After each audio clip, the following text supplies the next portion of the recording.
ಸುರಪುರ ವೆಂಕಟಪ್ಪ ನಾಯಕ ಸ್ವಾತಂತ್ರ್ಯ ಸೈನಾನಿ ಮತ್ತು ನಾಯಕ ಸುರಪುರ ವೆಂಕಟಪ್ಪ ನಾಯಕ ಅವರು 19ನೇ ಶತಮಾನದಲ್ಲಿ ಕರ್ನಾಟಕದ ಸ್ವಾತಂತ್ರ್ಯ ಹೋರಾಟಗಾರರಲ್ಲಿ ಒಬ್ಬ ಪ್ರಮುಖ ವ್ಯಕ್ತಿಯಾಗಿದ್ದರು. ಅವರು ಬೃಹತ್ ಬ್ರಿಟಿಷ್ ರಾಜಶಕ್ತಿಯ ವಿರುದ್ಧ ಹೋರಾಡಿದ ಕನ್ನಡದ ವೀರಯೋಧರಾಗಿದ್ದಾರೆ. ಕೇವಲ 18ನೇ ವಯಸ್ಸು. ಬ್ರಿಟಿಷರ ವಿರುದ್ಧ ಸಶಸ್ತ್ರ ಹೋರಾಟ ನಡೆಸಿ ದೇಶಪ್ರೇಮದ ದೃಢ ನಿಲುವನ್ನು ತಳೆದ ನಾಯಕರು.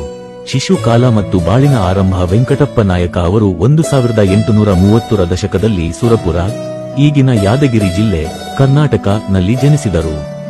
ಅವರ ಕುಟುಂಬ ಸುರಪುರದ ರಾಜವಂಶದ ಭಾಗವಾಗಿದ್ದು ಅವರು ರಾಜಕೀಯ ಹಾಗೂ ಆಡಳಿತವನ್ನು ಬಾಲ್ಯದಿಂದಲೇ ಅಭ್ಯಾಸ ಮಾಡಿದ್ದರು.